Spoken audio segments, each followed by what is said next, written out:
La grande humanité interstellaire, deuxième partie. Bonjour à nouveau, merci d'être ici avec moi une fois de plus. J'espère que vous allez très bien aujourd'hui. C'est Marie. Ces informations peuvent être considérées comme de la science-fiction, ou comme le spectateur le voit le mieux, et je les publie à des fins de divertissement uniquement. Cependant, je prends mes informations très au sérieux, et pour quiconque a des yeux pour voir. Ceci est la deuxième partie de ce sujet. Je vous suggère de regarder la première partie avant celle-ci, bien que celle-ci puisse également être comprise comme une seule vidéo. Comme vous le savez tous, la perception de l'esprit et de la réalité est fortement contrôlée sur Terre, où les gens, ou les âmes, sont isolés de la plus grande communauté galactique de cette planète, où ce que les contrôleurs leur disent et leur dictent n'est pas seulement la loi, c'est la réalité elle-même. Tout ce qui compte vraiment est faux, et ce qui n'a apparemment pas d'importance, comme le divertissement, est également utilisé pour pousser et programmer davantage de cette fausse réalité sur les gens, parce qu'aucune information, aucun dessin animé et aucun spectacle, aussi innocent qu'il puisse paraître, n'est pas sans but. Car ils sont tous soigneusement et habilement placés là, comme un autre élément d'information pour le contrôle mental qui s'additionne dans l'esprit de la population. Ainsi, ils en concluent ce qu'est la réalité, ce qui est possible et ce qui ne l'est pas, à un niveau inconscient et conscient, exactement comme les contrôleurs de la Terre veulent que les gens pensent.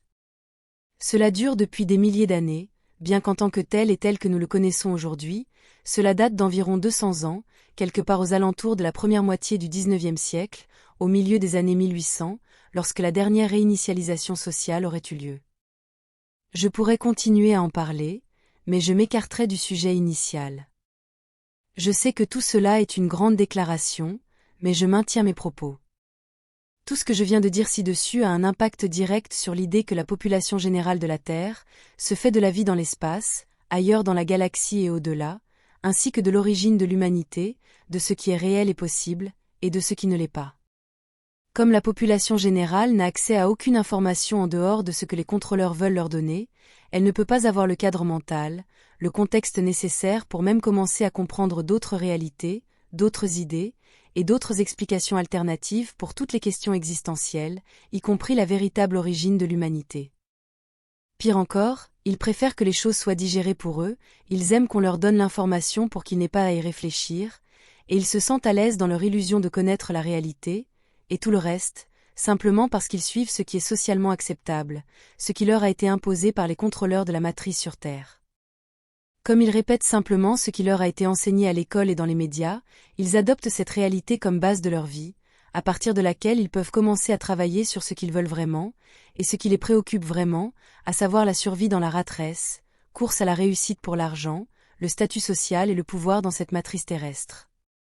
Toute personne, toute graine d'étoile et tout théoricien du complot, qui vient avec une idée alternative, est systématiquement attaqué et discrédité pour les raisons les plus simples. Cela dérange ces gens de la matrice, parce que cela les fait sortir de leur zone de confort.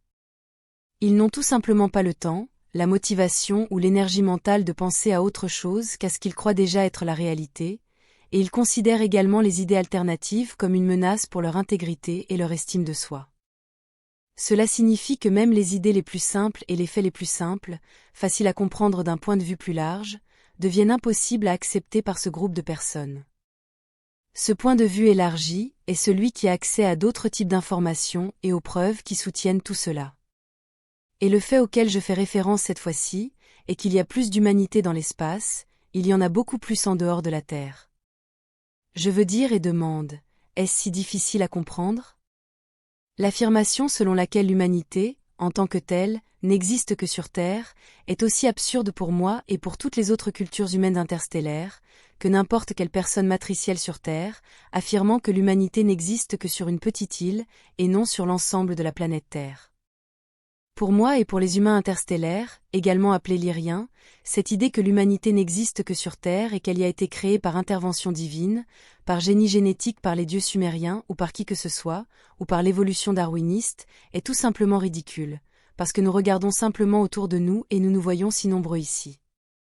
En élargissant mon exemple ci-dessus, le grand cosmos devient le terrain de jeu entier de l'humanité, où elle se développe et vit, et où la planète Terre n'est perçue que comme une petite île parmi tant d'autres, toute bouillonnante d'activité humaine lyrienne. Et les humains interstellaires ne voient que l'évidence, que toutes ces idées poussées sur Terre sur la création de l'humanité, que ce soit par un acte divin, le génie génétique, ou par l'évolution darwiniste, ne sont rien d'autre que du contrôle mental, et du lavage de cerveau par les maîtres de la Terre, pour un contrôle simple et évident de la population. En fin de compte, c'est simplement pour maintenir l'illusion de la matrice sur Terre. Je vais aller beaucoup plus loin sur ce point.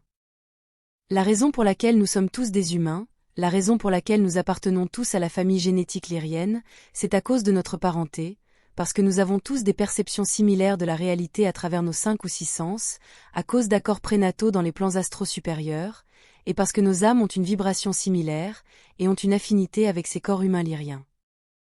Et nous avons tous choisi d'être des humains lyriens avant de nous incarner, et cela a une signification profonde.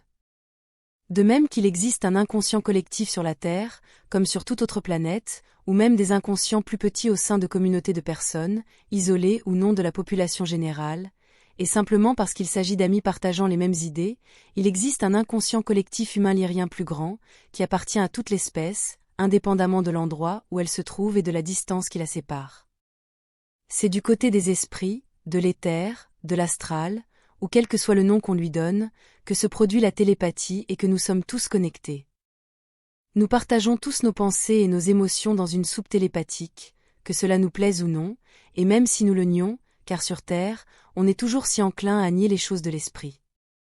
Nous ne sommes pas un corps, nous sommes des âmes, et les âmes sont reliées par leurs pensées qui sont des vibrations, et ces vibrations créent des fréquences, et elles s'interconnectent les unes avec les autres comme des stations de radio, où les informations, y compris les émotions et leur sagesse, sont partagées et distribuées entre toutes les âmes individuelles vibratoirement compatibles. En outre, les âmes s'incarnent dans un endroit pour une ou quelques vies, puis partent vers d'autres endroits et d'autres planètes pour vivre des expériences plus enrichissantes. Et ces expériences deviennent des souvenirs qui façonnent et forment la personnalité de chaque âme individuelle.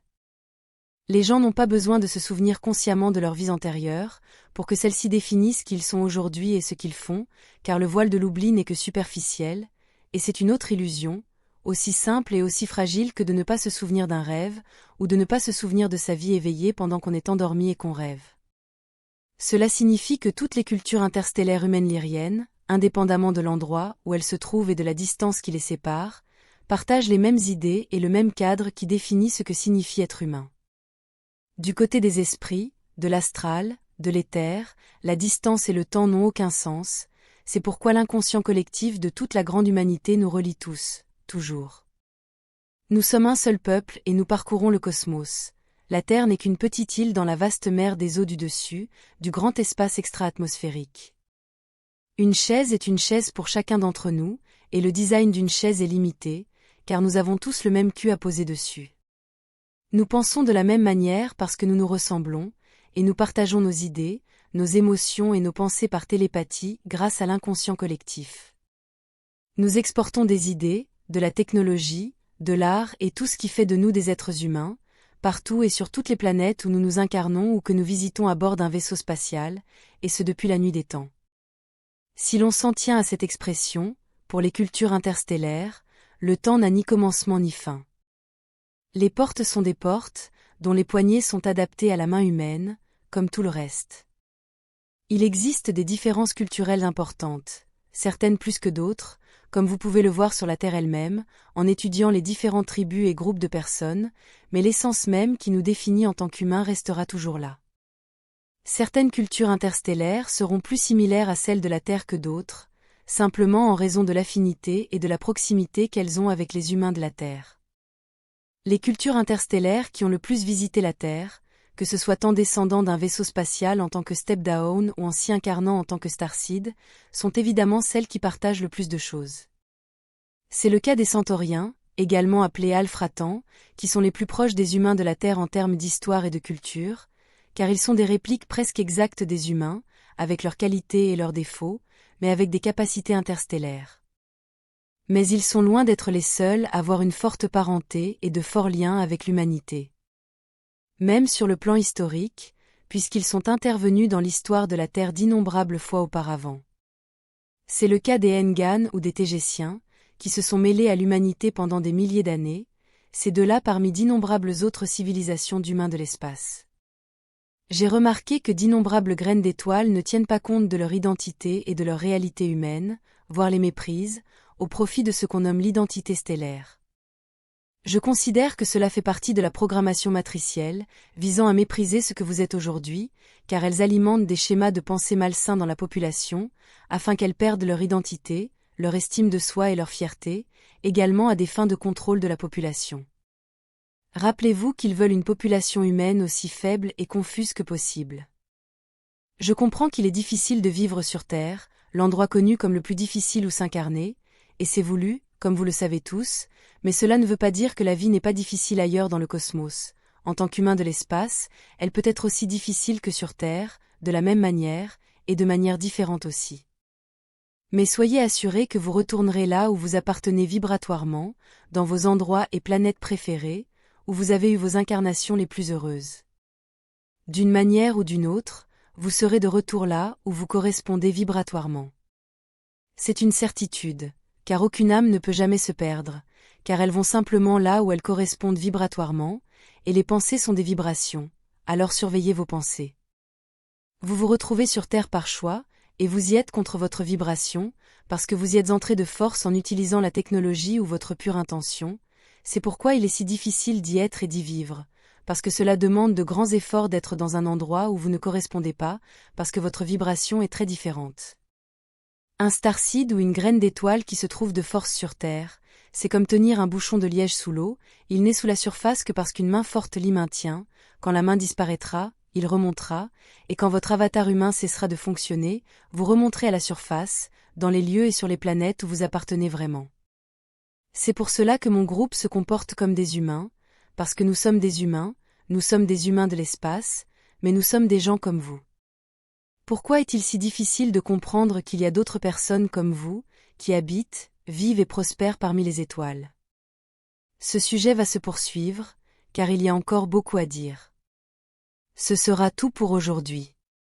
Comme toujours, je vous remercie d'avoir regardé ma vidéo, de l'avoir likée, de l'avoir partagée et de vous être abonné pour en savoir plus, et j'espère vous voir ici la prochaine fois. Avec beaucoup d'amour, votre amie non humaine, qui est aussi humaine que vous l'êtes. Marie Soireau.